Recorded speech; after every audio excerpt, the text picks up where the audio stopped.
Halo sahabat, Assalamualaikum. Apa kabar? Semoga sehat selalu dan senantiasa berbahagia. Terima kasih sudah subscribe dan selalu setia menyimak video-video SLMT-TV.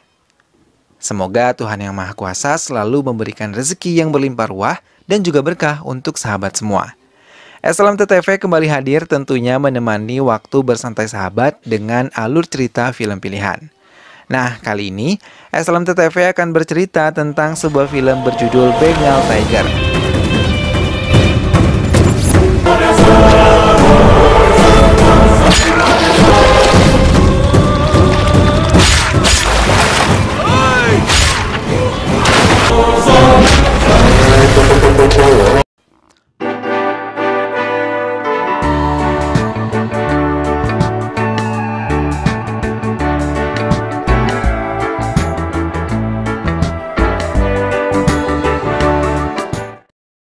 Akas bersama keluarganya mendatangi sebuah rumah untuk melamar seorang gadis yang akan dijadikan istrinya.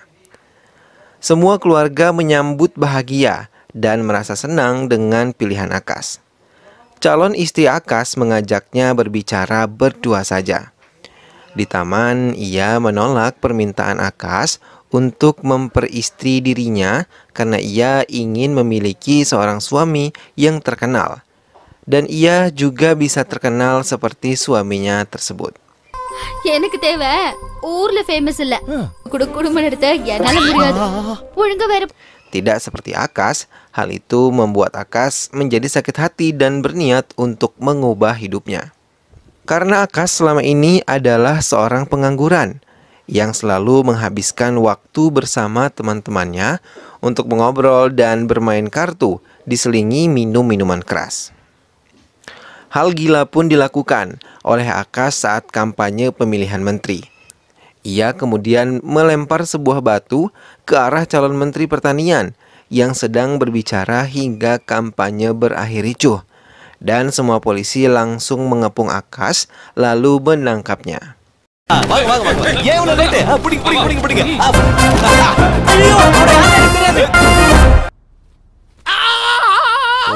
Sementara Ashoka yang telah mendapat perawatan dari dokter datang menemui Akas di dalam penjara. Ia mengambil sebuah pistol dan menodongkannya tepat ke arah kepala Akas. Tapi Akas sama sekali tidak takut akan ancaman tersebut. Ia sendiri malah mendekatkan pistol tersebut ke arah dahinya. Ashoka mengajaknya berbicara dan melihat keberanian serta kecerdasan Akas. Ia berniat menjadikan Akas sebagai pengawal pribadinya dengan memberi gaji yang cukup besar untuk Akas. Mendengar hal itu, Akas dengan senang hati menerima pekerjaan tersebut.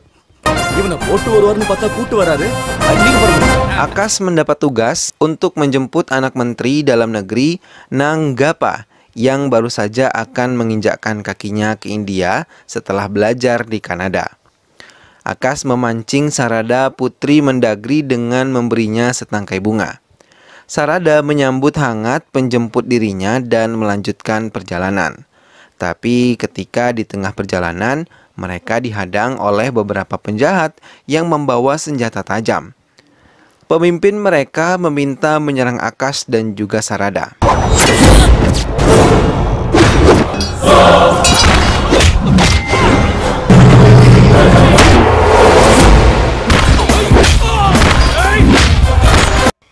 Namun Akas dengan sigap melawan mereka hingga mampu menghadapi mereka dan mampu melumpuhkan semuanya termasuk pemimpin mereka. Akas kembali membawa Sarada pulang ke rumah Mendagri Nanggappa dengan selamat. Sarada yang sudah tertarik dengan Akas meminta ayahnya untuk menjadikan Akas sebagai pengawal pribadinya. Setelah menikmati sarapan bersama keluarganya, dengan bergegas, Nanggappa menelpon Akas, membujuknya untuk bekerja kepada dirinya. Mendengar hal itu, Akas segera mengajukan gaji 2 kali lipat dari yang diberikan oleh Ashoka Jayakodi. Nanggappa pun langsung menyetujuinya. Tanpa basa-basi, Akas langsung meninggalkan Ashoka begitu saja di jalanan. Sarada melangsungkan lamarannya. Ia dilamar oleh Karan, anak dari Perdana Menteri Subbarayudu. Semua keluarga berkumpul, merasa sangat bahagia dan menyaksikan pertunangan itu berlangsung. Sarada yang tengah bersenang-senang dengan Karan kembali diganggu oleh pemuda di diskotik yang sama. Namun Karan dengan sigap langsung melindunginya. Ya oke. Tapi saat mereka berada di parkiran, si pengganggu tersebut masih berniat membalas dendam atas kekalahannya di diskotik tadi. Ia kini membawa banyak anak buahnya dan dilengkapi persenjataan yang lengkap. Karan merasa takut dan diam-diam ingin meninggalkan Sarada seorang diri. Tapi tiba-tiba Akas muncul di samping Sarada dan langsung melindunginya. Ia menarik kabel yang berada di atas kepalanya dan meletakkannya di air tergenang di depan mata mereka hingga semua pengganggu tersebut terkena sengatan listrik. Ia mengatakan kepada pengganggu itu tidak pantas kalau seorang pria mengganggu wanita dimanapun ia berada.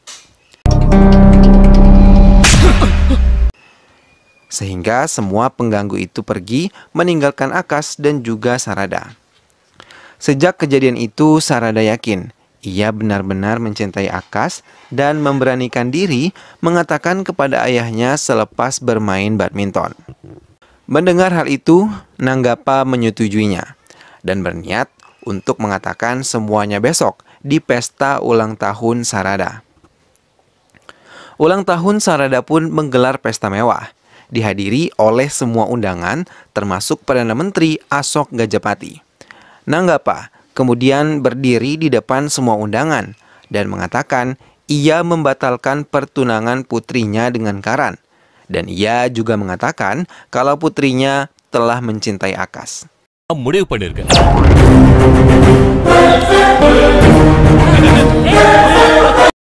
Mendengar hal itu, Akas sangat terkejut. Begitupun semua undangan yang hadir. Akas langsung menuju panggung. Di atas panggung, di depan para undangan, ia mengucapkan terima kasih untuk kesempatan yang diberikan oleh Nanggappa. Tapi ia malah mengatakan kalau ia mencintai wanita lain bukanlah Sarada. Karena ia menganggap hubungannya dengan Sarada adalah sebatas anak buah dan juga atasan. நம்ம தமிழ்நாட்டு முதலமைச்சரோட ஒரே பொண்ணு. Setelah mengucapkan hal itu, ia langsung meninggalkan tempat tersebut. Berita itu menyebar hingga menjadi topik di pemberitaan televisi, bahkan wartawan datang ke desanya untuk meminta keterangan kepada keluarga Akas. Sarada pun menemui Akas untuk menjelaskan semua yang terjadi di pestanya lalu. Akas dengan jujur mengakui semuanya, kalau sejak awal ia sudah mencintai Mera di acara keagamaan yang ia hadiri bersama keluarganya. Bahkan ia pun pernah mengikuti Mera sampai ke luar negeri saat Mera kuliah. Tapi Sarada yang meninggalkan Akas diam-diam tanpa sadar Mera sudah berada di sana. Ia pun mengatakan kepada Akas kalau ia juga mencintai Akas.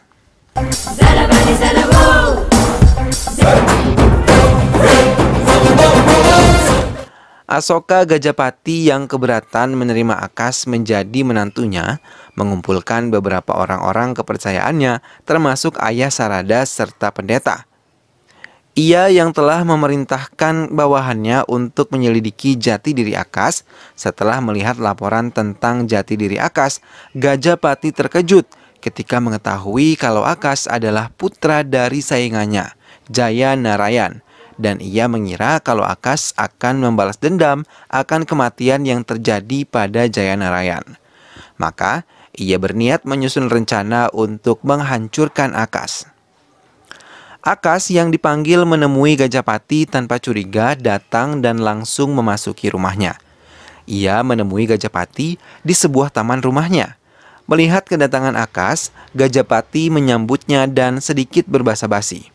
Ia bertanya jati diri dan desa tempat tinggal Akas. Ia pura-pura terkejut ketika Akas mengatakan kalau ia adalah putra Jaya Narayan. Akas pun mulai bercerita kalau ayahnya tewas karena dibunuh oleh warga desa yang salah paham. Mendengar hal itu, Gajapati memberi kode pada penembak yang telah siap menembak Akas untuk menurunkan senjatanya. Gajapati memberi tantangan kalau Akas sanggup bertahan selama 24 jam bertahan hidup, ia akan merestui pernikahannya dengan putrinya. Dan sebaliknya, Akas menerima semua tantangan tersebut dan pergi meninggalkan rumah Gajapati setelah menandatangani perjanjian yang dibuat. சாதாரண அந்த மீடியா என்ன சொல்றாங்கன்னு காது கொடுத்து கேட்போம். இப்ப எனக்கு தெரியும்.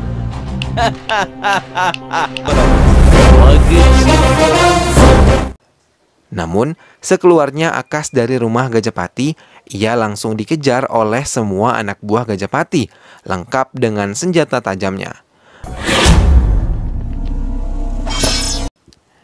Di saat genting, Mr. Paul pun muncul memberi bantuan kepada Akas. Ia menyelamatkan Akas dengan memberinya tumpangan. Tapi, semua anak buah Gajapati tidak menyerah. Mereka mengejar Akas dan juga Tuan Paul hingga mobil Tuan Paul terbalik.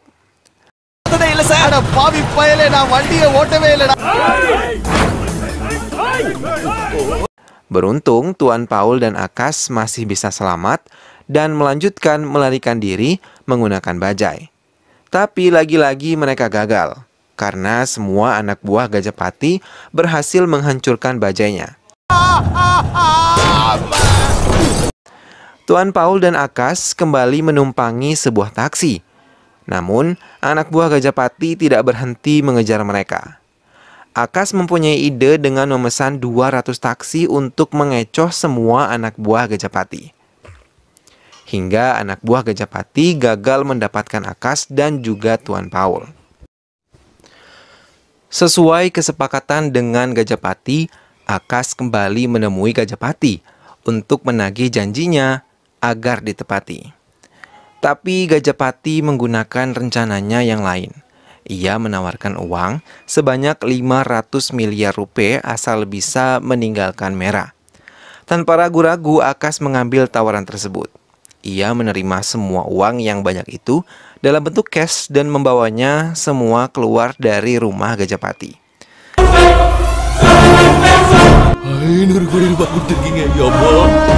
Tapi Mera mengetahui semuanya karena di ruangan Akas telah terpasang kamera pengawas.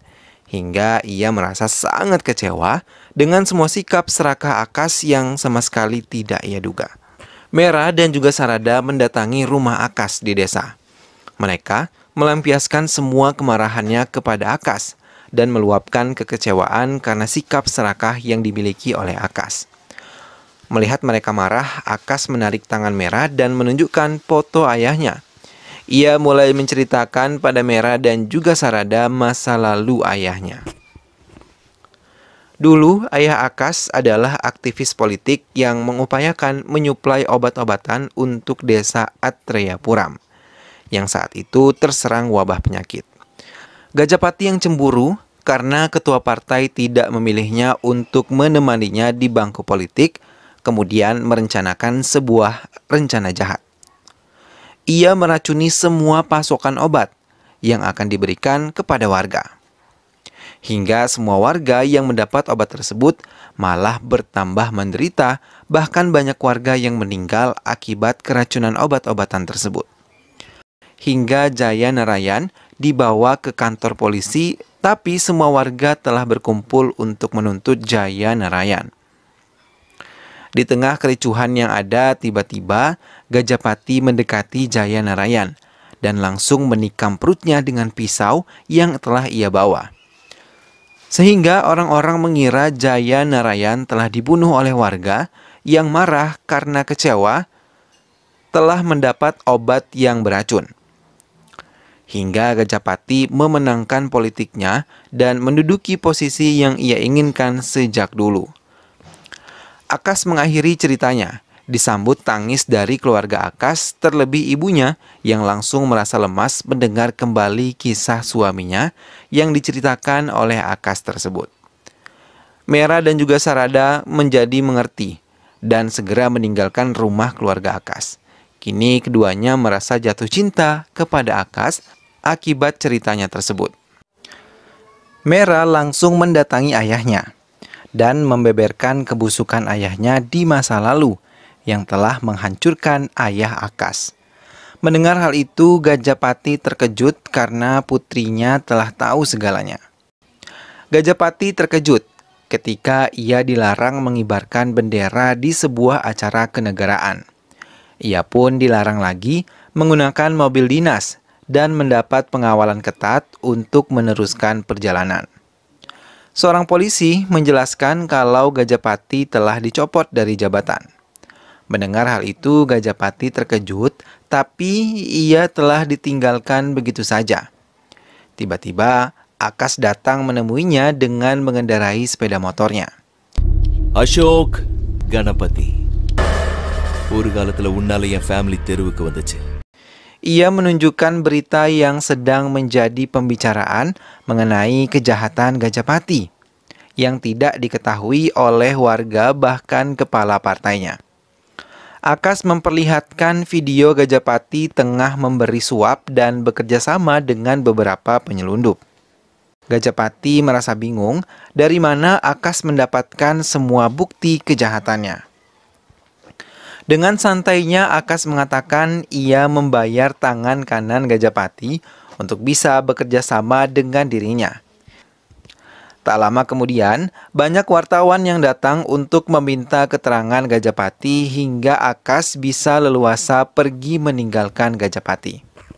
Gajapati tidak merasa puas dan berniat kembali membalas dendam kepada Akas. Kini ia menculik semua warga desa termasuk para sahabat Akas. Dengan kejam, Gajapati membantai semuanya di hadapan Akas. Ia melempar semua warga ke arah Akas.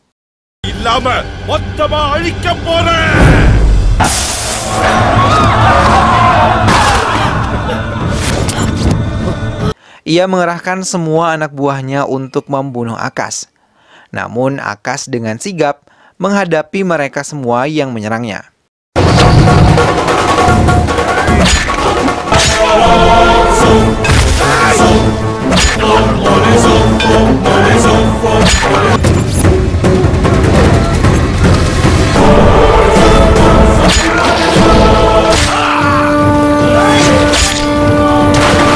Hingga kemudian ia berhasil menghajar mereka semua sampai mereka mengalami kekalahan.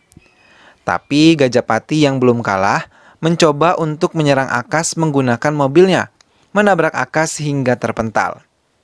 Gajapati mendekati Akas menggunakan kapak, berniat untuk menghantam Akas. Namun, dengan menggunakan tenaga yang tersisa, ia bisa mengelak dan menghantam balik Gajapati lalu menyeret tubuhnya kepada semua warga yang tengah berkumpul. Ia menyerahkan Gajapati kepada mereka semua untuk dihukum sesuai dengan keinginan mereka dan Akas pun meninggalkan lapangan tersebut. Setelah menyelesaikan misi balas dendam dan berhasil memperbaiki nama dan reputasi ayahnya, Akas kini memutuskan untuk menikahi Mera dan juga Sarada sekaligus. Dengan penuh perjuangan, Akas akhirnya mampu membuktikan bahwa ayahnya tidak bersalah. Ia pun menikahi dua gadis yang mencintainya sekaligus dan berbahagia bersama mereka. Film pun selesai. Nah sahabat, itulah tadi alur cerita dari film Bengal Tiger. Perjuangan Akas dalam membuktikan bahwa ayahnya tidak bersalah akhirnya membuahkan hasil. Ia mampu menunjukkan kepada semua warga bahwa ayahnya tidak bersalah dan dia telah difitnah. Ia pun menikahi dua orang gadis sekaligus yang mencintainya. Semoga sahabat semua terhibur setelah menyimak alur cerita dari film ini. Sampai bertemu lagi di alur cerita film selanjutnya. Terima kasih sudah setia menyimak video ini sampai akhir. Dukung terus SLMT TV dengan cara klik like, komen, share, dan juga subscribe. Sampai berjumpa lagi di video selanjutnya. Sehat selalu sahabat. Wassalamualaikum.